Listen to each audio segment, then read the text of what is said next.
E a sede sempre foi no MAP, inicialmente Jacarepaguá, e nos últimos 15 anos aqui no Recreio. Nós, excepcionalmente, começaremos com a oração de São Francisco, que normalmente é feita no final, porque hoje a Irineia, que está ali, faz aniversário, e ela pediu ao Frutuoso que fizesse a Ave Maria que ele faz sempre, de forma que, excepcionalmente, hoje nós vamos fazer o inverso, nós vamos começar com a oração de São Francisco, e no final o Frutuoso vai recitar a Ave Maria. Então, para que a gente não faça duas vezes a Ave Maria. Vou passar para a Bárbara para falar sobre a AME Carioca e depois vamos fazer a nossa prece inicial e o Roberto vai apresentar o nosso palestrante.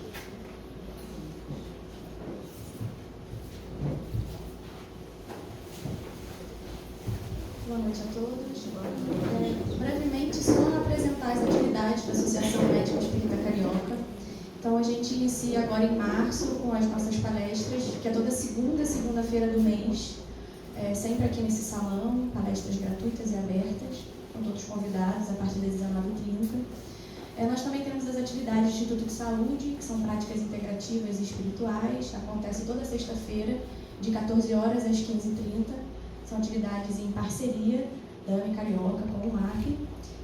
Sempre bom lembrar também que o MAP já tem essas práticas há muitos anos. Esse é um trabalho modesto da AME que iniciou, mas o MAP já tem diversas práticas, auriculoterapia, enfim, várias práticas, tanto espirituais quanto integrativas, não só aqui no Recreio, mas também lá na sede, em Jacarepaguá, estão todos convidados a conhecer o trabalho. Nós temos também o departamento de ensino, que são os grupos de estudo da AME Carioca. Então, às quintas-feiras quinzenais, tem os estudos de cura e magnetismo. A gente tem, então, colegas de diversas casas espíritas trabalhando com a gente nesses grupos. A gente tem um grupo de trabalho também de Joana de Ângeles, que acontece semanalmente, é um grupo já fechado, de diversos módulos que a gente vem trabalhando. Cada grupo desse tem um coordenador, né? uma pessoa voluntária, muitos voluntários envolvidos, alguns aqui na casa, da casa e de outras casas. A gente tem um departamento acadêmico voltado aos estudantes universitários, que tem encontros aos domingos, e o departamento de pesquisa, que a gente iniciou no ano passado, que a gente tem encontros com pesquisadores, grupos para estudar os artigos científicos e poder dialogar sobre isso, toda segunda-feira, de 12h30 até as 14 horas. Então, são atividades gratuitas. Quem tiver interesse em conhecer um pouco mais sobre o trabalho, basta entrar na rede social, então, no Instagram, ame.carioca, também tem no Facebook, YouTube da AME Carioca, tem todas as palestras e todas as atividades de grupo de estudo e pesquisa estão entrando no YouTube. E quem também quiser participar de alguma forma desses grupos, pode mandar um e-mail para a gente, divulgação.amecarioca@gmail.com. Vou passar para o Luiz Felipe apresentar.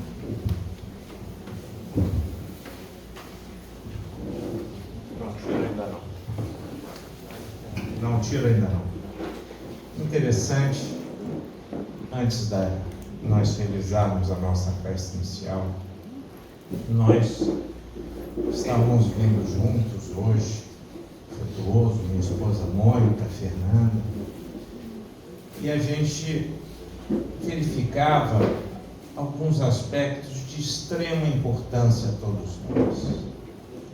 Como cada um de nós ainda está preocupado com a matéria, como está preocupado com o corpo, e quando a gente fala em atividades médicas espíritas, isso dá uma visão muito maior do que cada um imagina. No século VI a.C., Platão já falava sobre a imortalidade da alma. Depois vieram os seguidores, Sócrates, Hipócrates, e tantos outros, Hipócrates no século III antes do Cristo. Então vejam há quanto tempo a escola na Grécia já falava sobre isso. Há quanto tempo a gente perde esse mesmo tempo, sempre preocupado só com as contas, com o trabalho, com a vida corporal, e se esquece da verdadeira alma e do sentimento de cada um. Eu não tinha me preparado para falar isso, estou ocupando esse tempo exatamente porque quando a gente vê esse volume de atividades, é a esperança de um futuro maior. É a esperança através do magnetismo, a esperança com os estudantes universitários, a esperança com todas as práticas integrativas e espirituais, e que a Bárbara está desenvolvendo e está dirigindo essas atividades todas. De forma que esse quadrinho, ele não fique só para que a gente leia, mas que a gente possa participar dessas atividades de uma forma mais clara, mais objetiva, com o objetivo do desenvolvimento de cada um de nós. Eu vou passar para o Roberto para fazer a nossa prece inicial, nos apresentar ao nosso palestrante, que terá 40 minutos, e depois nós abriremos para as perguntas de todas as pessoas. Desculpe, a oração de São Francisco. Após a oração de São Francisco, ele fará a prece inicial.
Com nossos espíritos enlevados por essa mensagem do Santo de Assis, e também trazendo a nossa tela mental a figura meiga, doce, fraterna de Jesus.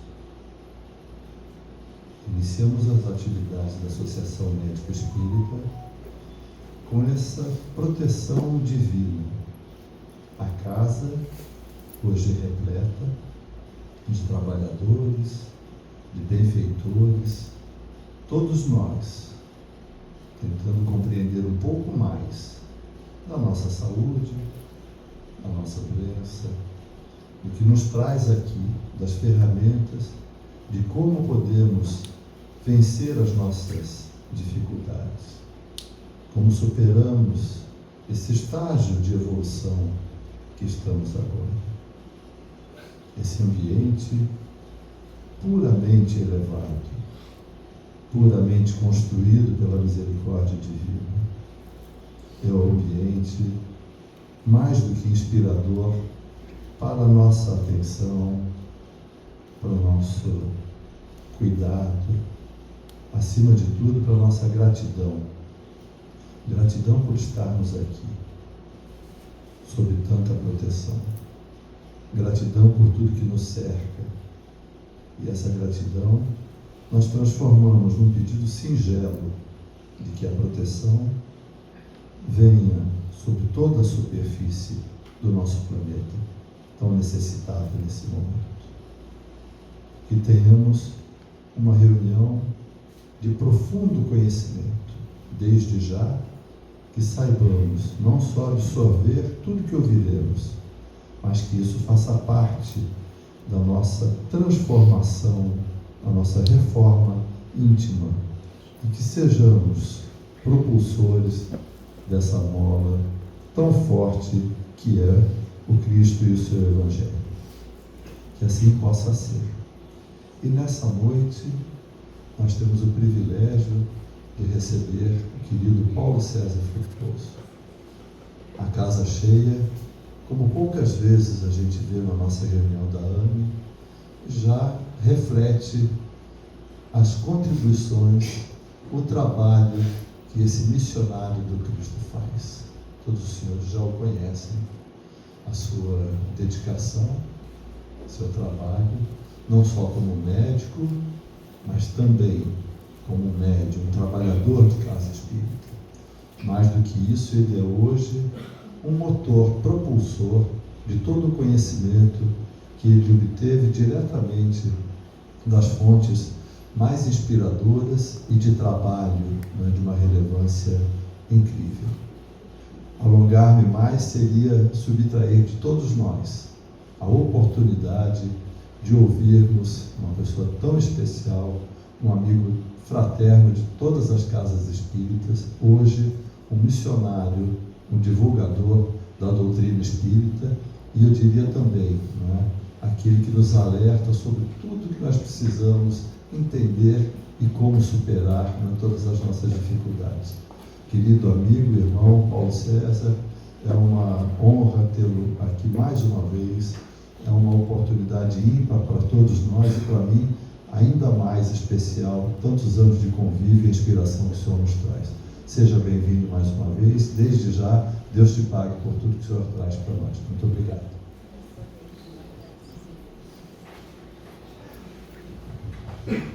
Boa noite a todos. Uma coisa que eu deixo bem claro é que eu não acredito em acaso. Também não acredito em milagre, nem acredito em sobrenatural. Então acho que não é por acaso que nós estamos aqui, não é por acaso que eu trago as informações que eu venho acumulando por enquanto há 48 anos dentro da ciência e da espiritualidade. Eu costumo sempre dizer que se alguém me convidar para falar sobre a doutrina, sobre a filosofia, do espiritismo, não é minha área, a minha área é a ciência. É isso aí, eu ouço e leio, e escuto, né? Agora, a ciência foi que me atraiu. Eu sou um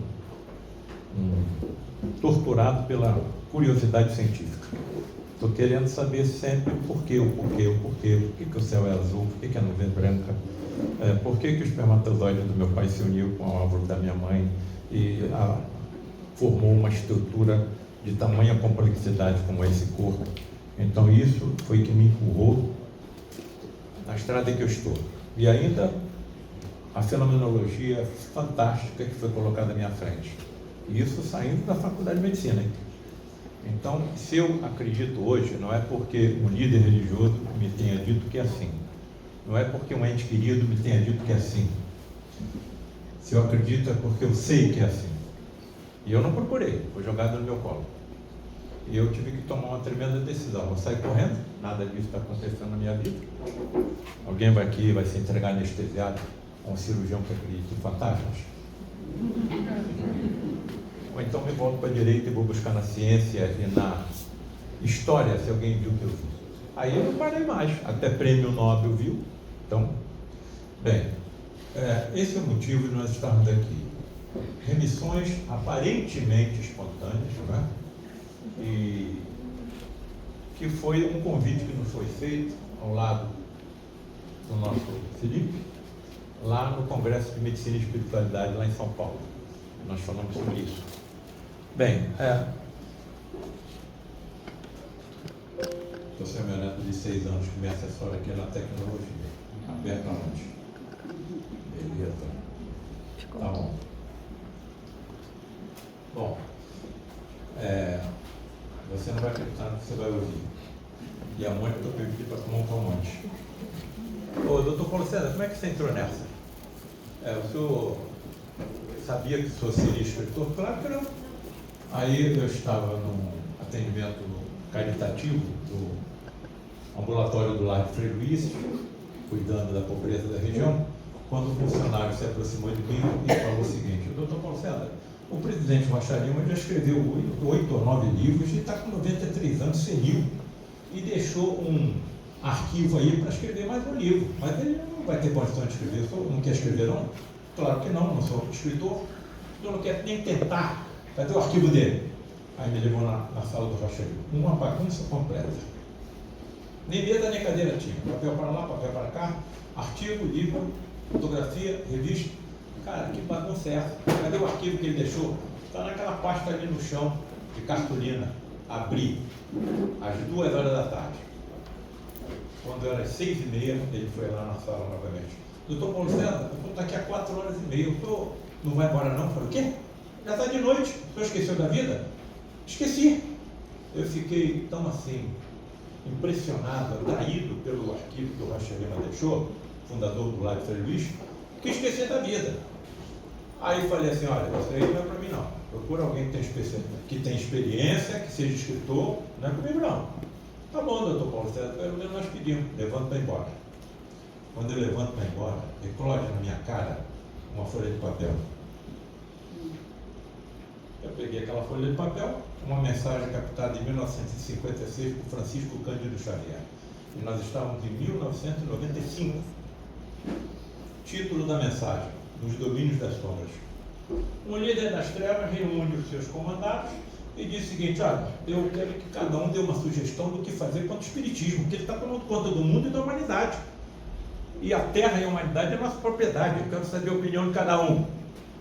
O senhor aí, o líder das falanges da incredulidade, qual é a sua sugestão? Negada. O senhor, líder das falanges da vaidade? Negada. E o líder da discórdia? Negada. Líder da desordem? Negada. Falange da dúvida? Negada. Rejeitou todas as sugestões e chegou ao último.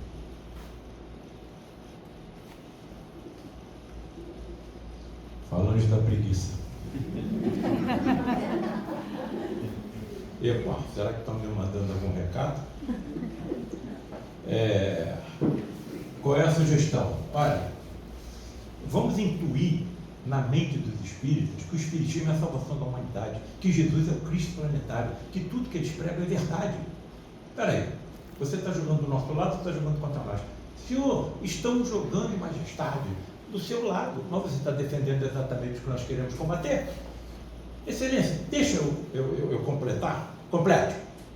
Vamos incluir tudo isso na mente do espírita, sim. Mas vamos incluir também que tudo precisa ser nessa encarnação, pode ser nas próximas. Bom, eu vou fazer o seguinte, eu não estou dizendo para você que eu vou escrever esse livro. Eu vou tentar, tá bem?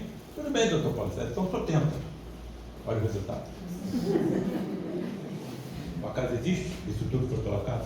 É por acaso que nós estamos aqui? O Lar de Frei Luís começou em 1947 com 3 participantes. Hoje está recebendo 3, 4, 5 mil pessoas por reunião. Eu acho que é o que vai acontecer com isso aqui. Que nós vamos nos expandir cada vez mais. E nós não estamos só expandindo isso no nosso país, não. Para o mundo inteiro. Porque eu estou sendo chamado, outros colegas também, para falar sobre o que nós sabemos. Tamanha necessidade de informação. Quem somos, de onde viemos e para onde nós estamos indo. Bem, cura da hemorroísa foi espontânea? Quem me tocou? Senhor, estamos no meio de uma multidão, como vamos saber quem me tocou? Mas eu senti sair de mim uma virtude, entendendo a virtude como energia. Se não foi ele que curou a hemorroísa, quem curou? Até onde eu acredito, médicos que o acompanhavam. E médicos que nos acompanham em tudo que nós fazemos. Tá? Nós só sabemos tratar do casulo, a vida está na borboleta. Claro que se aproveitaram da energia dele se desprendida, até onde eu percebo, talvez a energia ectoplasmática. E curou. Mas se ele nem sabia que ela estava ali, quem curou? Bom, então para mim é difícil você acreditar que tenha uma cura espontânea. É claro que a psicosfera da fé dessa hemorroísa também foi utilizada. A cura do servo do centurião foi espontânea? Ele só soube que o servo estava curado no dia seguinte, porque estava localizado a quilômetros de distância. Se Jesus não foi lá, quem é que curou? Até onde eu percebo, médicos que o acompanhavam. Mais uma vez se aproveitaram da fé, da psicosfera da fé do centurião e provavelmente também do seu servo. Estou colocando como hipótese, estou sendo muito cuidadoso.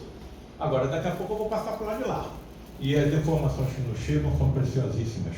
E isso foi me colocado lá no Lar de Frei Luís também. Está na Gênese de Allan Kardec. Quando você passar por lá de cá, em 1 hora tu vai aprender o que na Terra ficava anos estudando.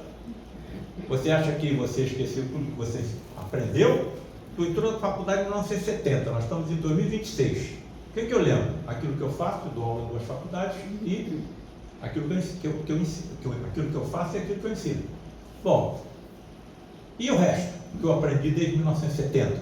Eu estou dizendo que naturalmente vai voltar tudo à minha memória. Olha aí, ó, e o que tu aprendeu nas múltiplas encarnações, tu também vai relembrar, hein? Cara, então eu vou aprender um idioma em 1 hora, ou vou me lembrar de algum idioma que eu já falei em encarnação passada. Como é que vai estar o conhecimento do Felipe em tecnologia e ciência daqui a 100 mil anos? E daqui a 100 milhões de anos? E daqui a 100 bilhões de anos? E daqui a 100 trilhões de anos? Eu sei o que vai acontecer com ele e com nós. Vamos nos sentir cada vez mais felizes, porque vamos embasar o nosso conhecimento em sabedoria e vamos poder cada vez melhor praticar o amor em benefício do próximo e da natureza que nós habitamos. E atenção, do planeta que nós habitamos, porque existe vida em todo o multiverso. Eu não estou falando só do nosso universo, não. Bem, Jesus, eu irei curá-lo. Aí o centurião, Senhor, não sou digno de que entres debaixo do meu telhado. Também eu sou homem sujeito à autoridade, tenho soldados às minhas ordens. E digo a este, vai, ele vai. E a outro, vem, ele vem. Pô, então Jesus deve ter mandado alguém lá. Até simplesmente pelo pensamento. Mas alguém foi. Bem, então quem foi até o servo do centurião? Até onde eu percebo, médicos que acompanhavam Jesus como a nós. A nós médicos. Ai de nós se nós não tivéssemos essas companhias. Ouso afirmar, já falei isso em vários lugares, até no Senado Federal, ouso afirmar que muitos dos sucessos que nós temos com os nossos colegas, dos nossos pacientes, não teríamos sem essa ajuda imponderável aos nossos pobres 5 sentidos. Não os ouço, não os vejo, seus corpos são constituídos pelos mesmos elementos que os meus, porém com átomos em plano de vibração mais elevado. Não existe milagre, nem existe sobrenatural. Existem leis físicas, químicas e biológicas que nós ainda não alcançamos, mas alcançaremos. Essa questão de tempo, certo? Bem, utilizam alguma forma de energia, até onde eu percebo, e eu não procurei, eu estou falando em família, hein? Nós estamos aqui na sala da nossa casa, eu não procurei que foi jogado na minha cara. Essa resposta, eu fui obrigado a acreditar, muito provavelmente, em energia ectoplasmática. Essa energia ectoplasmática sai de médium, dito de efeitos físicos, raríssimos em toda a história da humanidade. Raríssimos. Escuta aqui, se estão raríssimos, por que na mesma época, na mesma instituição, 5, 6, 7, 8 reencarnaram? Um deles, o meu próprio pai. Eu saía do Largo Frei Luís, não dava tempo de levar meu pai em casa, principal médico de dente durante 50 anos. Olha, eu vou te levar até o hospital comigo e me espera no estacionamento. O carro ficava empesteado com cheiro de éter e cânfora. Eu tenho que parar o carro, abrir para poder respirar. E uma delas aconteceu com a minha esposa no banco de trás, e ela não acreditava não. Que cheiro é esse? Aqui está pior do que aí da frente, éter, cânfora. Pai, o que está acontecendo?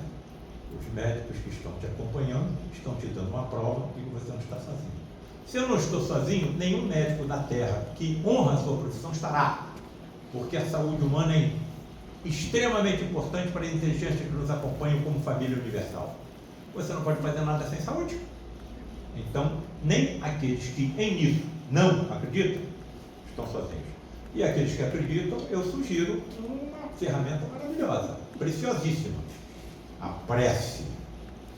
Porque quando nós oramos em benefício de um enfermo nosso, é criada uma psicosfera energética em volta dele que facilita a ação dos colegas que me ajudam.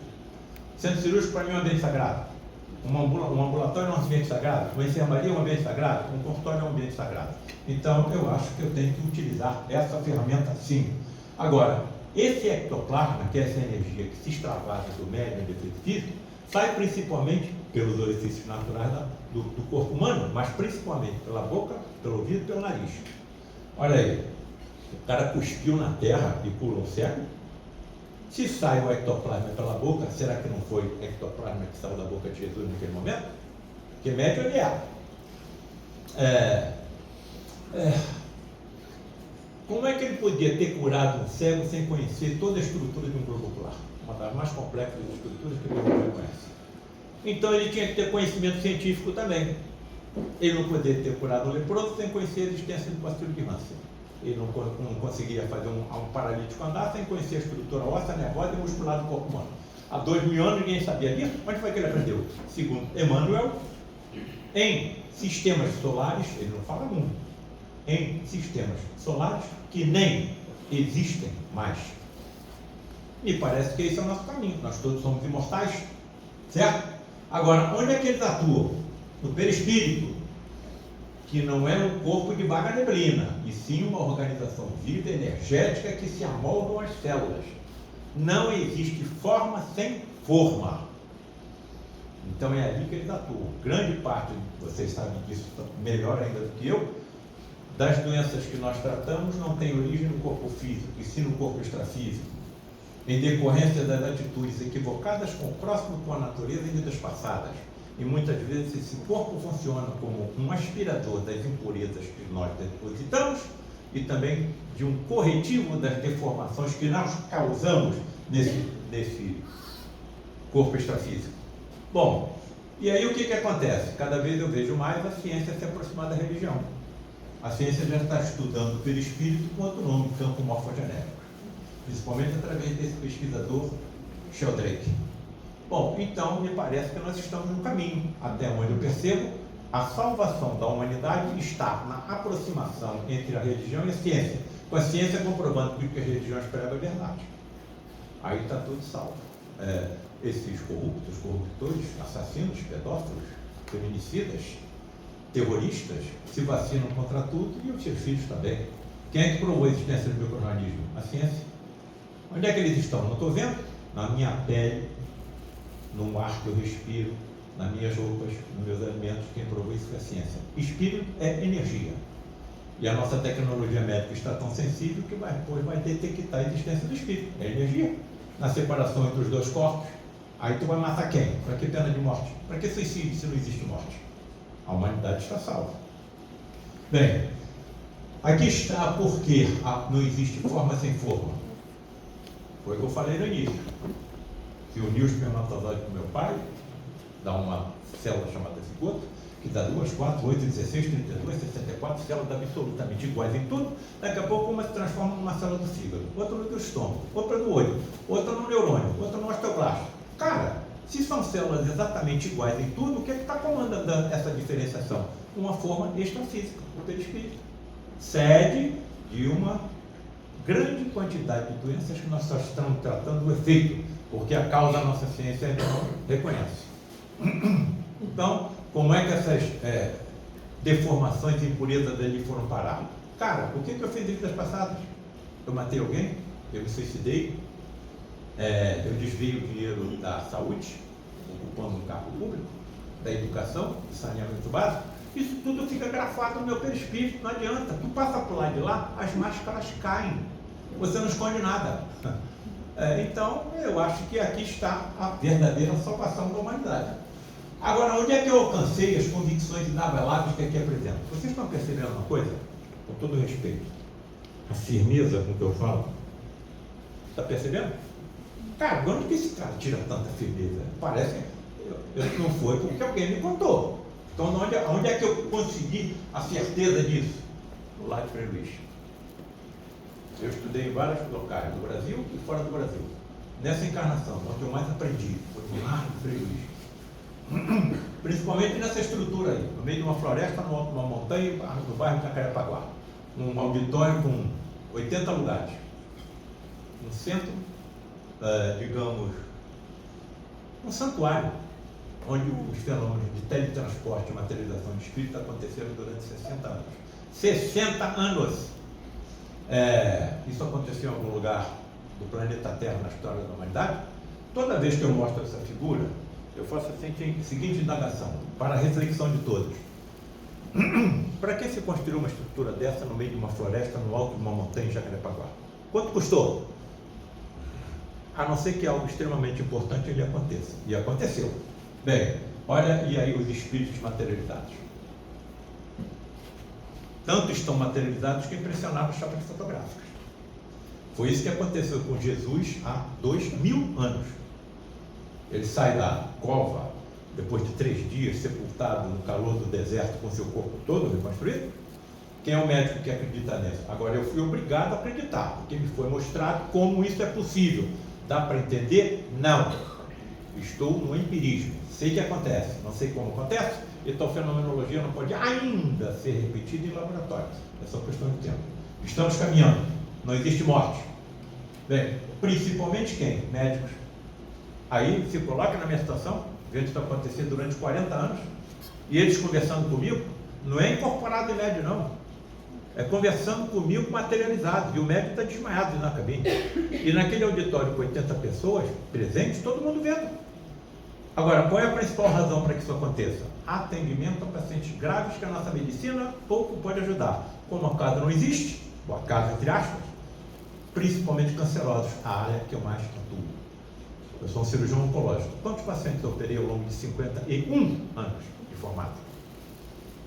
Então eu estou vendo uma outra medicina ultra evoluída em relação a que eu executo, e os meus colegas também, e eu estou indo na direção dela. É claro que eu pesquiso, eu tenho poucas referências bibliográficas.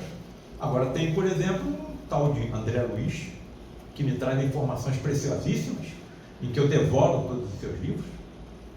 Eu estou no caminho. Estou caminhando, então é claro que eu fico ansioso em ver isso tudo acontecer, mas vai acontecer no momento que tiver que acontecer, certo? Bom, aí estão os nossos médiuns desmaiados, o ectoplasma saindo pela boca, pelo nariz, pelo ouvido, e grandes nomes da ciência e da história, inclusive prêmios nobres, que estudaram o mesmo fenômeno, não tenho mais como parar, só dá para seguir em frente. E aí foi o que aconteceu com Jesus, estraçalharam o corpo dele, ele aparece com o corpo todo reconstruído. Há, inclusive, a confirmação de Emmanuel, nos livros captados por Francisco Cândido Xavier. Ele se materializou. Ele se materializou durante 40 dias. E aí nós temos uma tortura da ciência. As reuniões acontecem no escuro, porque os fótons da luz artificial natural afetam o ectoplasma, a entidade e o médium. Como é que tu vê a entidade no escuro? Quando sai da cabine, sai emitindo luz pelo seu corpo e pelas suas vestes, como acontece com o vagarume, pirilampo, peixes abissais, bactérias oceânicas, não existe milagre. Se tem que ser no escuro, como foi possível Jesus se materializar até a luz do sol durante 40 dias? Eu estava escrevendo esse livro, A Face Oculta da Medicina, e o título do capítulo era Ectoplasma. ectoplasma. E ninguém sabia que eu estava escrevendo livro nenhum.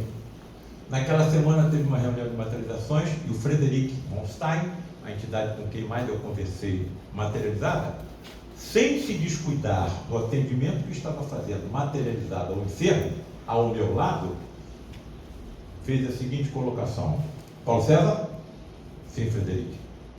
O ectoplasma que Jesus utilizava era diferente do que o que nós aqui utilizamos. Aí, olha a dificuldade de eu me conter, né? De eu me equilibrar. Frederic, era ectoplasma? Era, mas diferente do que o que aqui nós utilizávamos. Atenção para a frase que virá agora. O ectoplasma que Jesus utilizava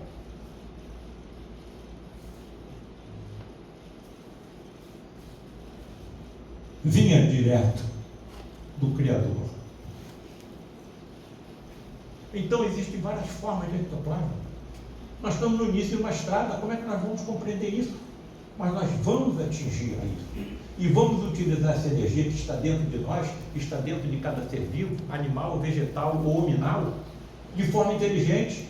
Cada um de vocês tem uma energia de uma bomba de hidrogênio, com 7 octilhões de átomos, 7 vezes 10 elevado a 27.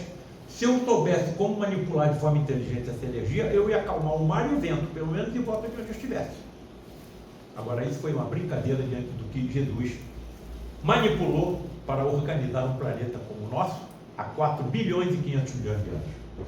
Em algum momento lhe foi dada alguma prova, Paulo César, contundente de como essas entidades médicas promovem curas aparentemente espontâneas?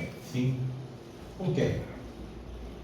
Frederic, médicos médiums do futuro poderão manipular células-tronco pluripotenciais de cancerosas ou transportá-las entre seres humanos? Nós vamos saber manipular células-tronco, colocando-as em condições imunológicas de atacar a célula cancerosa? A ciência já está me dizendo que sim, isso será possível. O Frederic já me disse há 40 anos atrás que seria possível, certo? Agora, olha só o que faz. Sim, com o tratamento fluídico visando colocá-la no mesmo padrão vibratório entre o doador e receptor. Bom, aí começa a tropeçar. Como é que eu vou entender isso? Quer dizer, alguém vai doar células-tronco, vocês vão manipular, colocá-las imunologicamente apropriadas e injetar em outro paciente com câncer? Sim. Dotá-las de propriedades imunológicas antitumorais e bloqueadoras da angiogênese do tumor. Entendo a angiogênese como formação de vasos sanguíneos para nutrir um tumor. Nenhum tecido cresce sem oxigênio e tem nutrientes. Onde é que esses nutrientes chegam ao tecido? Pelo sangue. Então, câncer também é um tecido. Sem sangue não vai ter nutrição, nem vai ter oxigênio. Eles estão me dizendo que sabem como bloquear a vascularização de tumores. E aí vem uma coisa para arrasar. 20 de outubro de 2006, eles pedem para mim levar o meu filho para uma dessas reuniões, numa sexta-feira à noite, naquele santuário. 6 pessoas presentes. Levei meu filho Tiago, aquele ali com aquela seta azul na cabeça. O outro tem um nome muito difícil de guardar, não sei se vocês vão conseguir guardar. André Luiz. Esse aí é o Tiago. Botei o nome Tiago, eu fiquei muito impressionado com o personagem Tiago do livro Paulo Estevam. Ele suprimiu o cristianismo para salvar a Casa do Caminho. Aquilo me deixou muito impressionado. Eu botei o nome do meu segundo filho como Tiago.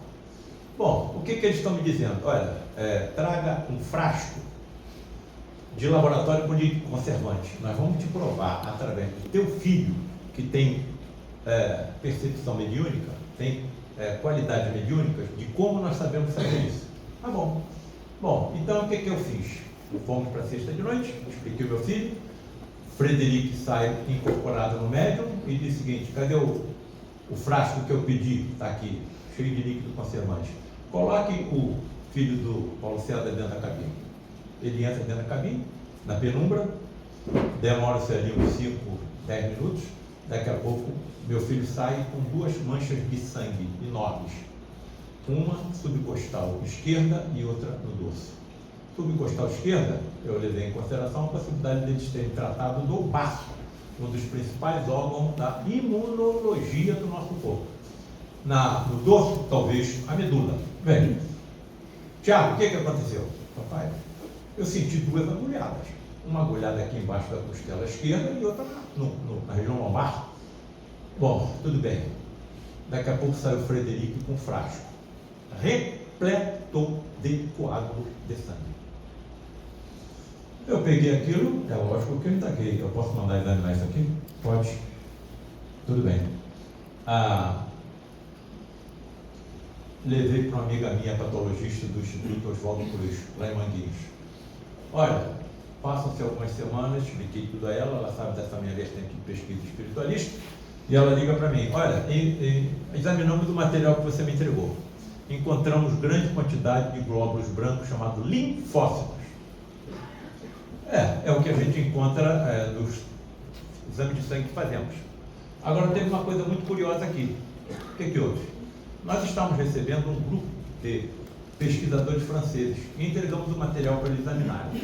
Eles examinaram e fizeram o seguinte comentário: olha, alguns desses linfócitos estão apresentando uma exuberante formação do ectoplasma. O ectoplasma desse linfócito está muito dilatado. Nas nossas pesquisas lá na França, nós costumamos ver essas características em células tronco da medula óssea. Então, eles me mostraram que sabem, através do meu filho, como recuperar, como extrair células tronco de qualquer um de nós. Agora, isso pode acontecer sem nós percebermos. Imaginemos que eu tenha uma tumoração maligna, eu sei que tem. Isso rarissimamente vai acontecer num planeta de provas e expiações. Mas algum desses médicos poderiam extrair, como fizeram com meu filho, alguma célula-tronco, manipulá-la e colocá-la em condições imunológicas de atacar o meu câncer e depois reintroduzir ele no meu corpo? E se esse tumor desaparecer, foi uma cura espontânea? Ou tiveram médicos por trás de tudo isso? Então, mais uma vez, diante de tudo que eu vi, não acredito em curas espontâneas. Estamos cercados de espíritos, evidentemente, pouco evoluídos ou muito evoluídos. E isso, evidentemente, do comportamento que nós tenhamos. Tenhamos, então, muito cuidado com aquilo que falamos, com aquilo que fazemos e com aquilo que pensamos. Agora, eles sabem também como bloquear a vascularização de tumores. Vocês estão vendo aqui um tumor com 2% do peso de um rato. Eu tenho 90 quilos, 2%, 1,8 kg. Eu vou sobreviver com um tumor de 1,8 kg no fígado, no cérebro, no pulmão? Olha o que está acontecendo com os tratamentos nossos pelos oncologistas clínicos. Através do bloqueio da formação de vasos sanguíneos que nutrem o tumor se torna minimamente perceptível. E se eu tivesse um tumor desse tamanho na cabeça do pâncreas? Vou tirar metade ou 2/3 do pâncreas, mais parte do estômago, do duodeno e a vesícula? Eu posso entregar futuramente a algum oncologista clínico que, através desses tratamentos que nós estamos vendo cada vez mais se tornarem comuns como médicos que tratam do câncer, e nós estamos recebendo pacientes em que entregamos com um tumor desse tamanho ou desse tamanho. Vou fazer uma enucleação em vez de fazer uma cirurgia enorme. Estamos no caminho. Estão nos mostrando do que será possível. Aonde aconteceu isso na história da humanidade no planeta Terra? Que eu saiba, diante de todas as pesquisas que eu faço há 48 anos, no Largo Frei Luís. Bem, remissões espontâneas seriam, na verdade, ações de inteligências espirituais imperceptíveis a nós, médicos da Terra. Tenho a certeza inabalável que não tem uma questão, e eu estou respondendo a questão. Diante de tudo que eu vi acontecer no Largo Frei Luís, não tenho dúvida nenhuma. Bem, agora, poderiam esses médicos encarnados auxiliar seus colegas espirituais nas aparentes curas espontâneas? Sim, eu posso orar por um paciente, formar uma psicosfera em torno dele, que vai facilitar a ação dos meus colegas que me acompanham. E que acompanha todo médico que honra sua profissão na Terra, mesmo os que em isso não acreditam. Já caminhando para a Terra, né? Só 40 minutos, será que eu consigo? Vamos lá. Olha só a cartinha que eu recebi. Não sei se eu já mostrei isso. Aprendizado é repetição. Vamos juntos, hein? Prezado doutor Paulo César, meu nome é CV, cirurgião cardíaco. Olha, ao término de uma cirurgia cardíaca em 2019, para instalação das pontes sacenas e uma mamária em um paciente rígido, com 77 anos, o paciente tinha uma alta probabilidade de infartar, porque as artérias que nutrem o coração estavam estreitadas. Por isso que ele foi operado, não é? Fomos surpreendidos ao final da intervenção, a cirurgia já tinha terminado, vamos fechar o tórax do paciente, por uma ruptura da artéria aorta cardíaca. Rompeu a artéria aorta cardíaca, que é o maior vaso sanguíneo do nosso corpo. Jorrou sangue no teto e a cirurgia estava pronta. Com consequente quadro hemorrágico incontrolável. Bom, esta era a situação. Está vendo qual é a vida do cirurgião? Quando corre tudo bem, tudo bem. Quando não corre, isso que a gente enfrenta. E a cirurgia estava pronta. Segundo o cirurgião principal, ele era assistente do professor V, o caso estava perdido. 2 horas tentando parar a hemorragia. Olha, esse caso está perdido. Tudo que era possível ser feito, foi feito. Bom, aspira o sangue, reintroduz o paciente, mas a hemorragia não para. Tá? Bom, aí o que acontece? Passadas 2 horas, em luta desesperada, e esgotadas todas as tentativas para estancamento da hemorragia sem sucesso, lembrei dos seus livros, onde o senhor diz que nós médicos nunca estamos sozinhos, que há sempre entidades superiores nos apoiando e nos guiando. Lembrou do meu livro? Eu cansei de ver isso acontecer. Botei livro, direcionado a qualquer pessoa, a qualquer ser humano interessado, principalmente a quem? A classe que eu pertenço, em que 80% não consegue acreditar em nada além da matéria tangível, e também aos jovens, com uma inteligência mais evoluída do que a minha, rapidez da inteligência com a internet, com videogame, etc.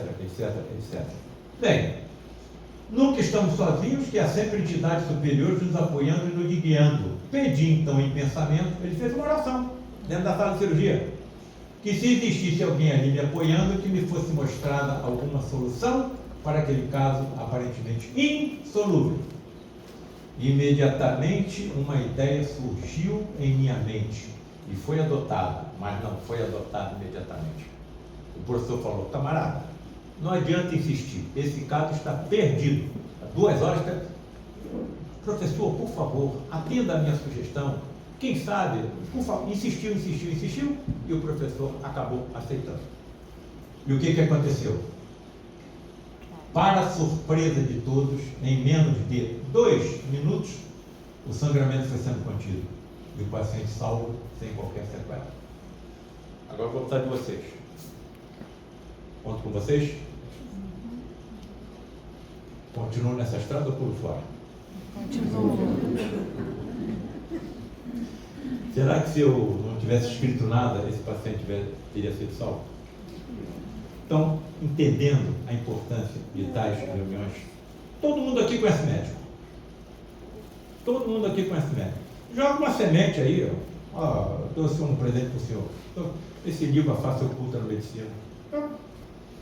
Todos os direitos autorais doados para uma instituição filantrópica, não tem nenhum interesse monetário. Então, eu aconselho aí vocês jogarem a semente e ver o que é que dá. Lá no Medinesp, lá de Vitória, acabei de falar, veio um colega meu de São Paulo. Sou seu colega de São Paulo, vou contar o que aconteceu comigo. 10 pacientes meus, 10, me presentearam com o mesmo livro, A Face Oculta na Medicina. Todos com dedicatória e data diferente. Cara, o que tu fez com o 10 livros? Fiquei com 1 e 2 outros 9 com a colega médica. A nossa classe precisa muito dessas confirmações. Quer dizer, algum deles, a prece é uma ferramenta utilizada nos CDIs. Aquele assunto que eu contei por você foi decorrente de quê? De uma prece dentro do CDI. Então, eu acho que nós estamos no caminho da comprovação de que tudo é energia. Olha aí, senhoras e senhoritas, que me honram com a presença. existe uma força poderosíssima que é a maior de todas do multiverso, que é a do Criador. Mas tem uma segunda, bem abaixinho, ou logo abaixo da dele. Sabe qual é? A da prece da mãe pelos filhos. Segundo Emmanuel, arromba as portas do céu. Nada segura. Nada segura. Não se esqueçam disso. Aonde é que essa história nos levará? Bom, eu acho que eu estou colocando a luz embaixo do... Não estou colocando a luz embaixo do candeeiro. Me ajudem a divulgar essa verdade. Estou sendo muito humilde, hein? Estou muito humilde. Sou muito inteligente, mas sou muito humilde. Bem, estão me reconhecendo aí ou querem que eu tire a máscara? Essa é a minha vida. Hoje eu operei essa semana talvez 3 ou 4, né? Semana passada, e vai por aí afora. 76 anos, 51 anos de cirurgião. Então eu não entro em nenhum centro cirúrgico sem colocar essa imagem na minha cabeça. Que ele me ajude, médicos dos médicos. Que Deus me ajude. Sempre é bom pedir. Eu não abro mão dessa ferramenta poderosíssima que é a prece. Pediram que eu terminasse, mas tem 2 colocações. Essa vai ser a primeira e com a segunda eu encerro. Essa mensagem foi captada pelo meu pai através de um poeta chamado Carlos Paulino, lá do Nordeste. E ele reencarnou e aos 9 anos de idade, nessa reencarnação, adquiriu um câncer no rim e morreu sendo tratado no lar de Frei Luís. E depois da sua desencarnação, começou a utilizar o meu pai através das suas mensagens, em forma de poesia. E uma delas me tocou profundamente, e eu sempre a utilizo hoje. E é a seguinte: Pai de infinita bondade, que tem por nós piedade na tristeza e na aflição, e que nas horas de amargura põe tua paz com ternura sempre em nosso coração. Ouve, Senhor, essa prece e nossa alma fortalece, dando-nos